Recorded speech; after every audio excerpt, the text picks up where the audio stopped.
Morning, everyone. Since we spoke last, the President has continued to improve. As with any illness, there are frequent ups and downs over the course, particularly when a patient is being so closely watched 24 hours a day. We review and debate every finding, compare it to existing science and literature, weighing the risks and benefits of every intervention, its timing, as well as any potential impacts a delay may have. Over the course of his illness, the President has experienced 2 episodes of transient drops in his oxygen saturation. We debated the reasons for this and whether we'd even intervene. It was a determination of the team, based predominantly on the timeline from the initial diagnosis, that we initiate dexamethasone. I'd like to take this opportunity now, given some speculation over the course of the illness, the last couple of days, update you on the course of his own illness. Thursday night into Friday morning when I left the bedside, the President was doing well, with only mild symptoms, and his oxygen was in the high 90s. Late Friday morning when I returned to the bedside, the President had a high fever, and his oxygen saturation was transiently dipping below 94%. Given these 2 developments, I was concerned for possible rapid progression of the illness. I recommended the President we try some supplemental oxygen, see how he'd respond. He was fairly adamant that he didn't need it. He was not short of breath. He was tired, had the fever, and that was about it. And after about a minute, on only 2 liters, his saturation levels were back over 95%. Stayed on that for about an hour, maybe, and it was off and gone. Later that day, by the time the team here was at the bedside, the President had been up out of bed, moving about the residence with only mild symptoms. Despite this, everyone agreed the best course of action was to move to Walter Reed for a more thorough evaluation and monitoring. Now I'd like to invite up Dr. Dooley to discuss the current plan. Thank you, Dr. Conley. Before I begin a brief clinical update on the President's condition, I do want to reiterate my comments from yesterday regarding how proud I am to be a part of this multidisciplinary, multi-institutional team of clinical professionals behind me, and what an honor it is to care for the President here at Walter Reed National Military Medical Center. Regarding his clinical status, the patient continues to improve. He has remained without fever since Friday morning. His vital signs are stable. From a pulmonary standpoint, he remains on room air this morning and is not complaining of shortness of breath or other significant respiratory symptoms.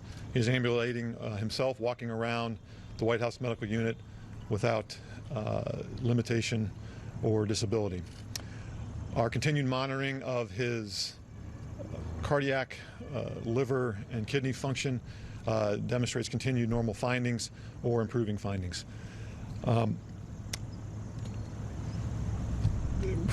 And I'll now turn it over to Dr. Garibaldi from Johns Hopkins to talk about our therapeutics and, again, our plan for the day.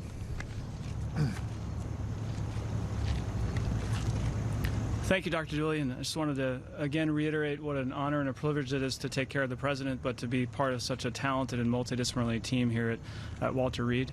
The President yesterday evening completed his 2nd dose of remdesivir. He's tolerated that infusion well. We've been monitoring for any potential side effects, and he has had none that we can tell. His liver and kidney function have remained normal, and we continue to plan to use a 5-day course of remdesivir. In response to transient low oxygen levels, as Dr. Conley has discussed, we did initiate dexamethasone therapy, and he received his 1st dose of that yesterday, and our plan is to continue that for the time being. Today he feels well. He's been up and around. Our plan for today is to have him to eat and drink, be up out of bed as much as possible, to be mobile. And if he continues to look and feel as well as he does today, our hope is that we can plan for a discharge as early as tomorrow to the White House, where he can continue his treatment course. Thank you very much, and I'll turn it over to Dr. Conley for any questions. Just a moment, please. The President wanted me to share how proud he is of the group, what an honor it is for him to be receiving his care here at Walter Reed, surrounded by such incredible talent, academic leaders, department chairs, internationally renowned researchers and clinicians, including the support of Dr. Garibaldi from Johns Hopkins. I'd like to reiterate how pleased we all are with the President's recovery And with that, I'll take your question. So much, Dr. Conley, you said that there were 2 instances where he had drops in oxygen. Can you walk us through the second one? And also, I've got a question for the lung specialist afterwards. Sure. Yeah. Yesterday, there was another episode where he dropped down about 93%. He doesn't ever feel short of breath. We watched it, and it returned back up.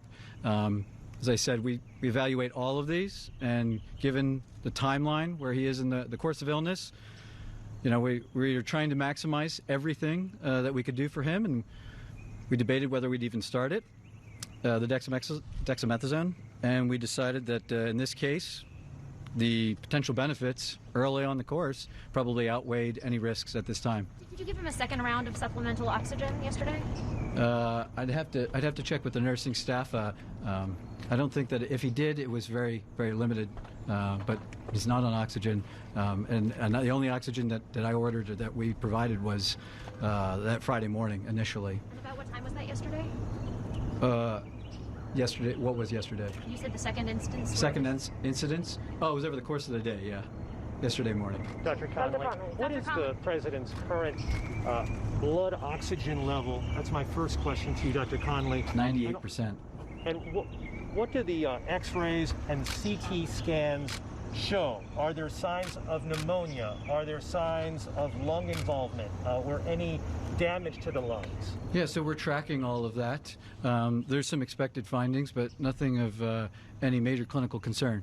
Sorry. I'd like to ask if his oxygen level ever dipped below 90?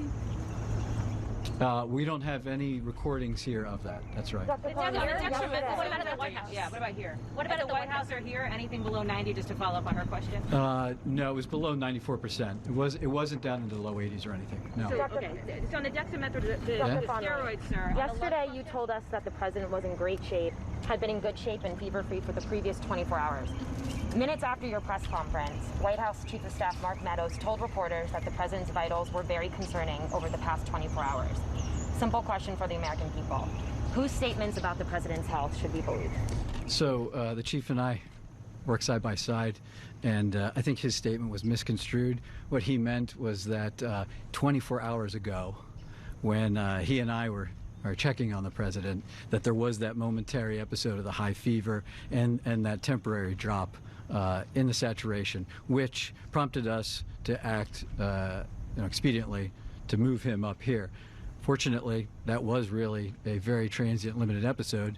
A couple hours later, he was back up, mild again. I'm not going to speculate what that limited episode was about so early in the course, but he's doing well. What are the expected findings on his lungs, and why is the president not wearing a mask in the videos and photos that have been released? Well, the president wears a mask anytime he's around us, and we're all wearing our N95s, full PPE. He's the patient, and when we can, when he'll move out into to public, we move him out and around other people that aren't in full PPE. I assure you, he'll as long as he's still under my care, we'll talk about him wearing a mask. In a negative pressure room? And the room is negative pressure. I'm not going to get into the specifics of his care. Dr. Conley, we still haven't clarified, Dr. Conley. I'm sorry? The lung function question. Can you talk about that and what you expect? I would just share that, like every patient, we perform lung spirometry on him, and he's maxing it out. We told him, see what you can do, and it's over 2,500 milliliters each time. He's doing great. Yeah. Are your scans showing any irregularities in his lungs? Are there any obesities? Are there anything? To disclose that the president had been administered oxygen? It's a good question. Thank you. I was trying to reflect the upbeat attitude that the team, the president, that his course of illness has had. I didn't want to give any information that might steer the course of illness in another direction, and in doing so, it came off that we were trying to hide something, which wasn't necessarily true. So here I have it. He is the fact of the matter is that he's doing really well. That he is responding, and as the team said, if everything continues to go well, we're going to start discharge planning back to the White House. That's it. Thank you, folks.